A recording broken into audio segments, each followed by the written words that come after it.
하나님께서 우리의 삶에 귀한 은혜를 놀랍게 부어주신 줄로 믿습니다. 또한 기대하고 소망하기는 이전까지 주셨던 은혜보다 우리가 앞으로 살아가면서 부어주시고 또 경험할 은혜가 더 크리라고 믿고, 여러분 우리 마음 가운데 그 주님 주실 은혜에 대한 기대가 늘 넘쳐나게 되기를 소망합니다. 하나님께서 쓰셨던 사람들, 성경에 한 사람 한 사람 이렇게 살펴보면 참 매력적인 사람들, 다 매력을 가지고 있다 하는 생각을 갖습니다. 네, 그 중에 참 정말 대단한 매력을 가지고 있다 생각하는 사람이 바로 다니엘입니다.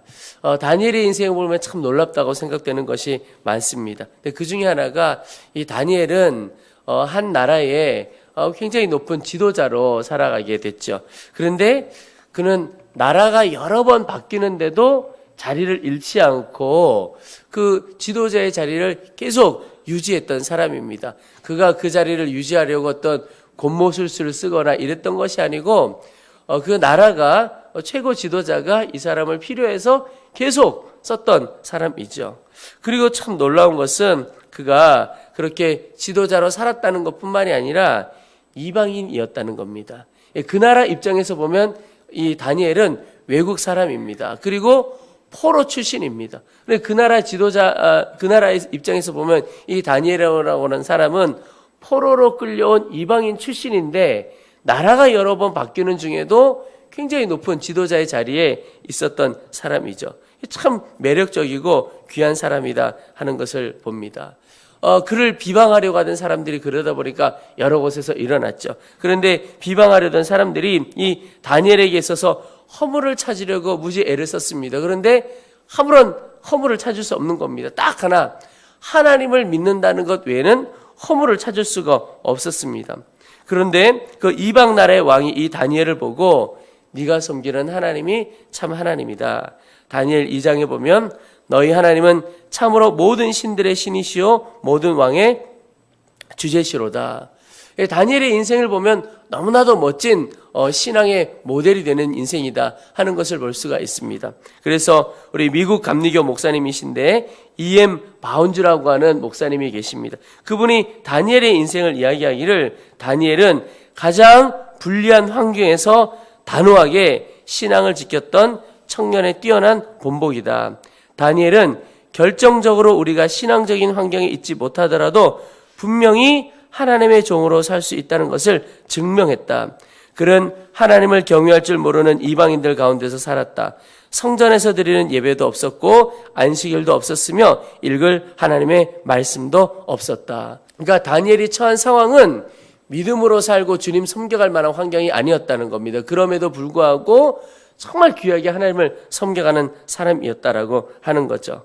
여러분, 다니엘이 그 어려운 형편에서도 믿음을 지켜갈 수 있고 정말 하나님께 쓰임받은 매력적인 사람이었다면, 우리 자신도 또 우리의 자녀들도 하나님께서 다니엘처럼 다 쓰실 수 있으시고 또 그렇게 쓰시기를 소망하고 기대합니다. 여러분, 하나님께서 다니엘을 쓰신 이유, 또 다니엘의 인생을 설명할 수 있는 두 가지 큰 특징이 있습니다. 하나는 뜻을 정한 인생이라고 하는 겁니다. 다니엘 1장 8절에 다니엘은 뜻을 정하여 왕의 음식과 그가 마시는 포도주로 자기를 더럽히지 아니하리라 하고 자기를 더럽히지 아니하도록 환관장에게 구하니, 그가 포로로 소년으로 끌려갔을 때 이 이방 나라의 제사 음식 내가 먹지 않겠다, 이렇게 뜻을 딱 정한 인생이었습니다. 여러분, 뜻을 정하는 것이 왜 이렇게 중요한가? 뜻 정하지 않고 살아가는 인생은 바람 부는 대로 흔들려가는 인생, 이게 방황하는 인생 되기가 참 쉽습니다. 그런데 뜻을 정했다, 이 말은 이제 내 인생의 목적과 방향과 태도를 분명히 정했다, 이런 뜻입니다. 이것이 있고 없고가 엄청난 차이를 가져오게 되죠. 여러분, 저는 우리 모두가 이제까지 알던 주님보다 더 주님을 깊이 알기를 소망합니다. 또 우리가 이제까지 경험한 주님보다 더 주님을 깊이 경험할 수 있기를 사모합니다. 그리고 또한 주님을 향한 기대를 높이시면 좋겠습니다. 주실 은혜, 역사하실 주님, 주님에 대한 기대를 높이는 겁니다. 또한 주님을 향한 우리의 삶의 기준, 믿음의 기준도 높이면 좋겠습니다. 믿음과 사랑과 기도, 또 순종의 기준, 이런 기준을 낮추지 말고 우리의 삶의 기준, 신앙의 기준을 높이는 겁니다. 그런 면에 뜻을 딱 정하는 겁니다. 그게 필요한 겁니다. 기준을 낮추면 우리 자신도 무너지고 교회도 무너지고 맙니다. 세상에서 교회가 빛을 잃어가게 되죠. 가끔 세상에서 성도들과 교회가 손가락질 당할 때가 있습니다. 이유가 꽤 많은 경우가 우리가 의롭게 살고자 하는 것 때문에 핍박받고 손가락질 당하는 것보다 우리가 주님을 향한 삶의 기준을 낮춘 것 때문에, 그러니까 타협하고 살아가는 겁니다. 그런 것 때문에 손가락질 당할 때가 많습니다. 근데 복음서에 보면 우리 주님의 말씀은 기준이 굉장히 높다는 것을 볼 수가 있습니다. 간음하지 말라 그러시고는 음욕을 품기만 해도 간음이다. 살인하지 말라. 분을 품기만 해도 살인이다. 오리를 가져가면 심리가고 겉옷을 달라고 하면 속옷도 주라. 주님께서 우리에게 요청하는 그 삶의 기준이 굉장히 높습니다. 근데 여러분, 주님께서 우리에게 이렇게 높은 기준을 세우신 것은 우리에게 그렇게 살아갈 힘도 주시겠다는 뜻이 있는 겁니다. 이렇게 살라고만 하고 힘도 없으면 못하는 것이잖아요. 근데 하나님은 이렇게 살라고 말씀도 하시고 그렇게 살아갈 힘도 주는 겁니다. 그런 면에서 우리에게 필요한 것은 하나님을 향한 우리의 삶의 기준, 뜻을 딱 정하며 살아가는 것입니다. 성경에 주님 앞에 쓰임받았던 사람들도, 교회사 속에도 주님께 쓰임받았던 사람들을 보면 딱 뜻을 정한 겁니다. 10대 때부터 뜻을 정하고 살아간 사람, 또 주님을 알게 되는 그때부터 뜻을 나는 어떻게 살아가겠다. 여러분, 오늘 이 새벽에 먼저 주님 앞에서 내 가정에서, 일터에서, 또 개인적인 신앙의 영역에서 뜻을 정해보시기 바랍니다. 나는 이제 이런 삶을 살겠다. 그 결단이 우리 안에 있기를 축복합니다. 또 하나, 다니엘의 인생을 특징 지을 수 있는 그의 인생을 설명할 수 있는 것 중에 하나가 바로 그가 기도의 사람이었다라고 하는 것입니다. 그래서 다니엘의 인생, 뜻을 정한 인생, 기도하는 사람, 이 두 가지가 다니엘의 인생의 큰 기둥이었습니다. 여러분, 뜻을 정하는 사람은 많습니다. 결심하는 사람 많다, 이런 뜻이죠. 그러나 그 뜻을 이루어가는 사람은 뜻을 정하는 사람보다는 많지 않습니다. 기도가 함께 있어야 함을 의미합니다. 여러분, 뜻을 정하는 것이 하나님 앞에 쓰임받는 인생의 어떤 땔감을 준비하는 것이라면, 기도는 그 땔감에 불을 붙이는 것이 바로 기도입니다. 기도를 통하여 하나님의 뜻이 우리 가운데 이루어지게 되는 것이죠.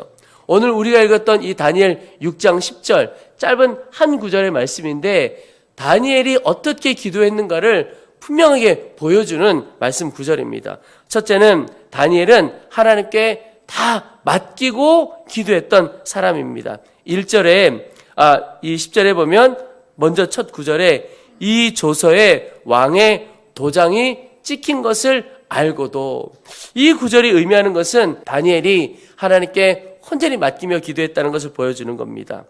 다니엘이 있었던 이 나라, 이 다리오 왕이 120명의 고관을 세웁니다. 나라가 크니까 지도자들을 그렇게 세운 거죠. 그 위에 총리셋을 세우고, 그리고는 이 다니엘을 말하자면 수석 총리로 세운 겁니다. 그러니 왕 바로 앞에 있는 사람들이죠. 다른 사람들이 다 시기합니다. 이방인 포로 출신이 최고 지도자가 된 거죠. 그래서 다니엘이 허물을 찾지만 찾을 수가 없고, 딱 하나, 하나님 믿는 것밖에 없구나. 근데 이것을 어떻게 할까? 그래서 그 사람들이 짜낸 지혜가 어느 날을 기준으로 해서 한 달 동안 누구든지 왕 외에 다른 어떤 신에게나 사람에게 무엇을 구하면 사자굴에 넣기로 하고 왕의 도장을 찍습니다. 그 말은 이거 바꿀 수 없다, 이런 뜻이죠. 다니엘의 신앙, 다니엘의 기도하는 삶을 이용해서 다니엘을 무너뜨리려고 하는 계획입니다. 그래서 이 앞에 이 조서의 왕의 도장이 찍힌 것을 알고도 그가 기도했다. 이 말은 다니엘은 지금 기도하면 어떤 일이 벌어질까 안 겁니다. 죽게 되는 거죠. 죽음을 각오한 기도이죠. 그럼에도 기도를 했습니다. 이 말은 다니엘은 내 인생의 주인이, 내 생명의 주인이 저 왕에게 달려있거나 나를 비방하는 사람들에게 달려있는 것이 아니고 하나님께 달려있다는 것을 온전히 믿고 기도했다 하는 것을 보여주는 겁니다. 내 인생 주님께 달린 것이라고 믿고, 그러면 주님 앞에 다 맡기는 것이죠. 여러분, 그의 기도는 주님께 다 맡기는 기도였습니다. 여러분, 우리 인생을 잠깐만 가만히 서서 돌아보고 생각해 보면 그 누구도 자기의 인생, 가정, 자녀 책임질 수가 없는 겁니다. 주님만이 책임져 주시는 거죠. 그래서 시편 127편에 여호와께서 집을 세우지 아니하시면 세우는 자의 수고가 헛되며 여호와께서 성을 지키지 아니하시면 파수꾼의 깨어 있음이 헛되도다. 여러분, 우리가 집을 세워가고 또 성을 지켜가는 것 아무것도 하지 말라 이런 뜻이 아닙니다. 그러나 충성스럽게 살고 살아가는 것 중요하지만 결국은 하나님께서 붙들어 주셔야 한다는 겁니다. 모든 것이 하나님의 손에 달려있다 하는 것입니다. 저는 말씀 준비하면서 제 인생을 잠깐 돌아보았습니다. 제 인생을 잠깐만 돌아보아도 모든 것이 사실은 하나님의 손에 달려있고 하나님의 인도하심 속에 하나님의 손길 안에 있다는 것을 정말 고백하지 않을 수가 없습니다. 저는 제 아내와 결혼해서 살아가지만 꿈에도 하여튼 제 아내와 결혼하게 될 줄도 몰랐고, 그런 저희 아들 지금 중학교 2학년 아주 무서운 때를 지나고 있는 아들인데 이런 아들을 낳게 될 줄도 몰랐습니다. 또 가정적으로 그럴 뿐만 아니라 예배하고 기도할 때마다 그렇습니다. 예배 드릴 때마다 느끼는 건데 이렇게 좋은 성도님들과 예배할 것도 몰랐고 또 이 하남이라는 곳에서 목회하게 될 줄은 꿈에도 생각하지 못했습니다. 여러분 어떠십니까? 여러분 인생에 이런 옆에 있는 성도들을 만나고 또 하남에 여기가 있는지는 아셨습니까? 이런 곳에 와서 함께 예배하고 기도하게 될 줄로 별로 생각 못했을 것 같습니다. 근데 그게 바로 주님의 손길이고 주님 손 안에 우리가 다 있다 하는 것을 보여주는 것이죠. 조금만 생각하면 다 그렇게 된다는 것이죠. 여러분, 그래서 우리의 모든 삶을 주님의 손길 안에 다 맡겨야 하는 것이죠. 온전히 맡기는 사람은 염려하고 걱정하지 않고 담대합니다. 왜냐하면 주님께서 돌보실 것을 믿기 때문에 그렇습니다. 그래서 믿음이 있으면 맡겨지고 온전히 맡기면 담대하게 되는 겁니다. 베드로전서 5장 7절에 너희 염려를 다 주께 맡기라. 이는 그가 너희를 돌보심이라. 여러분, 내 삶의 형편이 내 영혼을 흔들지 않도록 해야 합니다. 오히려 내 삶의 모든 형편, 감정, 내 모든 존재를 주님께 온전히 맡기면 오히려 내 영혼 안에 하나님의 평강이 흘러오게 됩니다. 삶의 모든 것을 주님께 맡기는 기도를 오늘 이 새벽에 주 앞에 드려보시기를 바랍니다. 또 하나, 다니엘의 기도는 기도의 대상을 분명히 아는 기도였습니다. 그가 기도하기를 자기 집에 돌아가서는 윗방에 올라가 예루살렘으로 향한 창문을 열고 기도했다 그랬습니다. 여러분, 예루살렘은 하나님의 임재를 상징하는 것입니다. 그래서 예루살렘을 향하여 기도했다 이 말은 그가 믿음의 대상이 누구이고 기도의 대상이 누구인지를 분명히 알았다는 것을 보여줍니다. 우리 교회도 이렇게 찬양팀들이 함께 섬겨가는데 예전에 찬양팀을 꾸리고 섬겨가는 교회에서 이렇게 기도하면 하나님의 응답이 빠르다, 이런 우스갯소리가 있었습니다. 어떻게 하느냐, 찬양단을 처음 시작하면 필요한 것들이 많지요. 그런데 필요한 것에 비해서 교회 지원이 어려울 수가 있죠. 그런데 어떻게 기도하면 되냐, 그럴 때 찬양팀 지체들이 새벽마다 와서 기도를 하는데 어디에서 기도하느냐가 중요하다는 거예요. 담임 목사님 뒤에서 또 장로님들 뒤에서 기도하기를 주여 기타를 주십시오, 드럼을 주십시오, 막 이렇게 기도하면 며칠 되지 않아서 바로 응답이 된다는 겁니다. 그런 우스갯소리가 있었어요. 어느 한 목사님이 자녀들 이야기를 하는 것을 들었습니다. 꼬마 아이가 둘이 있는데 어느 날 큰아이와 작은아이가 아이스크림을 사서 먹었는데 형은 좀 빨리 먹고 그리고 보니까 작은아이는 좀 많이 남았더래요. 그래서 형이 이 큰아이가 작은아이에게 제안을 하기를 가위바위보를 해서 이긴 사람이 한 입씩 먹자, 그렇게 제안을 했다는 겁니다. 이 동생들은 순진하잖아요. 그래서 그렇게 하자고 했습니다. 그런데 처음에 한 2번 정도는 이 큰아이가 져 주었다는 거예요. 그 목사님의 말씀이 모든 사기꾼들의 특징이라는 거예요. 그래서 한 2번은 져줬는데, 그래서 동생은 자기께 아깝고 이래서 조금씩 먹었다는 거예요. 그러다가 큰아이가 한번 이겼는데 한 입에 꿀꺽 그 아이스크림을 거의 다 먹어버렸다는 거예요. 이 동생이 막 울더라는 겁니다. 그런데 목사님 말씀에 우는 것까지는 이해가 되는데 놀라운 것이 그 동생이 아이스크림 뺏어 먹은 형을 향해서 우는 것이 아니라 부모님이 있는 안방을 향해서 달려가면서 막 울더라는 겁니다. 그래서 목사님이 그 모습을 보면서 말씀하시기를 동생이 알았다는 거예요. 뭘 알았느냐? 형은 뺏어 먹을 능력은 있어도 아이스크림 새로 사줄 능력은 없구나. 아이스크림 새로 사줄 능력은 누구에게 있어요?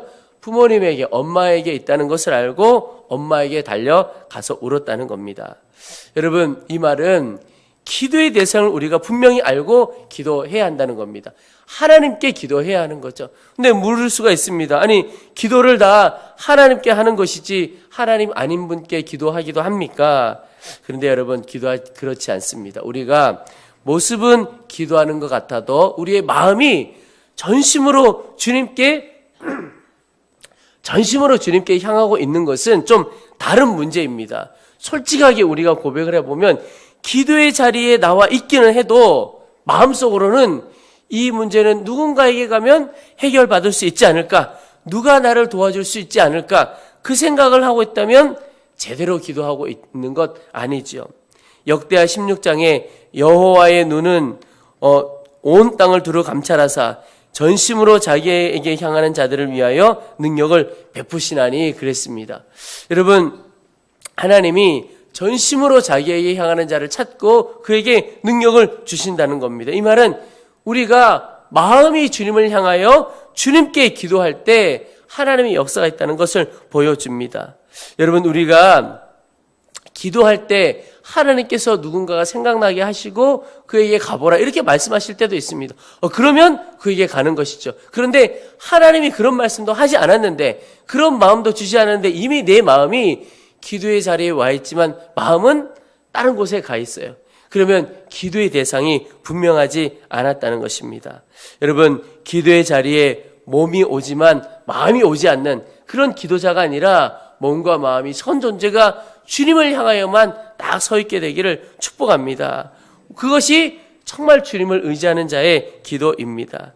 조지 뮬러 목사님, 정말 기도응답 많이 받은 목사님이시죠. 근데 이분은 누군가에게 필요를 구하지 않았습니다. 그래서 기도하고 하나님 앞에 응답받고 늘 그렇게 사셨다는 겁니다. 여러분, 우리가 기도 제목을 나누는 지혜 참 필요합니다. 그러나 마음이 분명히 주님을 향하고 있는가 잘 점검해 보아야 하겠습니다. 또 하나, 이 다니엘의 기도는 습관을 좇아 기도했던 사람입니다. 전에 하던 대로 하루 3번씩 무릎을 꿇고, 여러분, 습관이 사람을 놀랍게 바꾸어 놓습니다. 특별히 습관을 위해서 기도하고 또 좋은 습관 가지려고 할 때 나쁜 습관을 버리려고 애만 쓰지 말고 그저 좋은 습관 가지면 되는 것입니다. 내가 술 먹고 방탕하고 하나님 외에 다른 것 좋아하는 것 좀 버려야 되겠다. 그건 막 애쓰다 보면 더 힘들어집니다. 그런데 오히려 그저 말씀 읽는 습관, 기도하는 습관, 주님 바라보는 습관 가지려고 거기에 집중하다 보면 그 이전에 내가 붙들고 살았던 것, 매였던 것, 살았던 것 나도 모르게 내 안에서 사라져가게 되는 것을 볼 수가 있습니다. 여러분, 다니엘이 처한 상황은 지금 굉장히 위급한 상황입니다. 그런데 그런 상황에서도 담대하게 기도할 수 있었던 것은 그가 평소에 기도의 습관, 기도의 훈련이 잘 되어 있었다는 것을 볼 수가 있습니다. 여러분, 하나님께서 기도하지 않는 사람을 기도의 자리로 이끌어오도록 다급한 상황을 주실 때도 간혹 있습니다. 그러나 기도하지 않던 사람이 그런 다급한 상황 속에서 갑자기 기도하려고 하면요, 어떻게 기도해야 할지도 모릅니다. 그럴 때가 참 어려운 것이에요. 그래서 기도의 훈련, 기도의 습관 참 중요합니다. 다니엘은 하루 3번씩 꼭 기도했다는 것입니다. 스토넬 잭슨이라고 하는 기도의 사람이 있었습니다. 근데 그가 이런 고백을 했습니다. 나는 기도 습관이 너무나 배어 있어서 물 한 잔을 마시는데도 꼭 하나님의 축복을 빌었고, 편지를 봉하기 전에 반드시 기도를 했으며, 편지를 우편하면서 가져올 때도 반드시 하나님을 향해 짤막하게나마 나의 생각을 전했고, 강의실에 들어오고 나가는 학생들을 위해 1분간 반드시 주 앞에 기도하고 새 강의를 시작했다. 그러니까 이 사람은 늘 기도의 훈련, 항상 기도하는 사람이었다는 것이죠. 여러분, 우리가 삶의 우선순위를 분명히 하는 것이 필요합니다. 내가 말씀을 읽고 기도하는 일, 가장 중요한 일이고 습관이 되어져야 하는 것이죠. 여러분, 기도의 뜻을 정하고 기도의 습관을 한번 정해보시기 바랍니다. 하나님께서 우리에게 주시는 유익이 너무나 크리라고 믿습니다. 하나님께서 기도의 습관, 뜻을 정할 때 주시는 유익은 바로 삶의 정리가 되어진다는 것입니다. 여러분, 기도의 자리에 나오려고 하면요, 삶이 좀 정리가 되어야 합니다. 그러지 않고는 기도의 자리에 나오기가 어렵습니다. 자, 새벽 기도만 생각을 해보십시오. 새벽 기도가 나오려면 어떻게 해야 됩니까? 저녁 시간을 정리를 빨리 해야 됩니다. 저녁에 정리하지 않고 새벽에 나올 수 있는 길은 없습니다. 너무너무 어려운 것이죠. 또 오늘 금요일인데요, 금요 성령 집회 내가 뜻을 정하고 가야 되겠다. 그러려면 어떻게 하죠? 금요일 오후부터 일 정리를 빨리빨리 해야 되는 겁니다. 그러지 않고는 도무지 갈 길이 없게 되는 겁니다. 요즘 기업들 얘기를 들어보니까 퇴근 시간 제때 퇴근하라고 아마 퇴근 30분 전 되면 컴퓨터에 딱 뜬다는 겁니다. 30분 있으면 컴퓨터 꺼집니다. 그랬더니 업무 효율이 엄청 올라갔다는 겁니다. 왜냐하면 꺼지면 일을 하고 싶어도 할 수가 없잖아요. 이제 어떻게 해야 될지가 딱 정해지면 삶이 정리가 되는 거죠. 기도의 자리에 내가 나아가겠다. 이 뜻을 정하고 습관을 정하면 다른 삶들이 정리가 되어지는 겁니다. 또 이 기도의 습관과 훈련이 되어지면요, 기도의 지경이 굉장히 넓혀집니다. 그전엔 내가 기도의 제목 몇 가지밖에 없었어요. 그런데 기도의 습관과 훈련이 되어지면 하나님께서 기도의 지경을 넓혀주시는 겁니다. 오늘 새벽에 오신 분들, 특별히 우리 속회 식구들 만나시죠. 우리 속회 가정 위해서만이라도 꼭 한번 기도해 보시기 바랍니다. 기도할 때만이라도 한 분 한 분 이름을 불러가며 기도하다 보면 어떤 일이 벌어집니까? 우리 어른들, 속회 식구들 위해서만 기도하다가 보면 당연히 누굴 위해서 기도하게 되겠습니까? 그 자녀들 위해서 기도하게 되는 거예요. 그러다 보면 또 어떻게 기도해야 되느냐? 그 시부모님이 아프대. 그러면 시부모님 위해서 기도하고, 친정부모님 위해서 기도하고, 또 가다 보면 사촌이 나오는 겁니다. 또 거기에 또 자녀들이 나오고 형제 자매들이 나오고, 그래서 한 사람의 이름을 불러가며 계속 기도하다 보면 그 사람과 연결된 사람들을 위해서도 기도하게 됩니다. 그 말은 하나님께서 기도하는 자에게 기도의 부흥을 주시는 겁니다. 기도의 지경을 넓혀 주시는 겁니다. 저는 마음에 소원하기를 우리 기도하는 우리 함께하는 교회 모든 성도들은 적어도 마음에 기도의 이 리스트가 가득하게 되기를 축복합니다. 그래서 그게 계속 가지 뻗어 나아가는 것이죠. 여러분, 기도의 습관 훈련을 통해서 하나님의 마음을 품은 기도자 되시기를 축복합니다.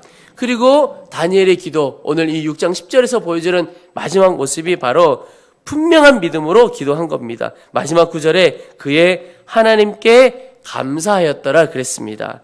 여러분, 지금 다니엘은 처한 상황이 감사할 상황이 아닙니다. 목숨을 잃을 수도 있는 상황입니다. 그런데 그의 기도의 마지막 표현이 감사하였더라. 그의 기도는 감사의 기도입니다. 여러분, 감사는 온전한 믿음이 없으면 나오기 어려운 겁니다. 믿음에서 감사가 나옵니다. 그는 기도할 때 그냥 습관을 쫓아서만 기도한 것이 아니라 분명한 믿음으로 기도했습니다. 여러분, 다니엘이 꿈 해몽 한번 잘해서 이 총리의 자리에 간 것 아닙니다. 그는 믿음으로 기도하고 하나님의 일을 보았던 사람입니다. 믿음의 마지막, 믿음의 꽃이 뭐냐? 바로 감사입니다. 여러분, 믿음은 보이지 않는 것을 보는 것이라고 그랬죠.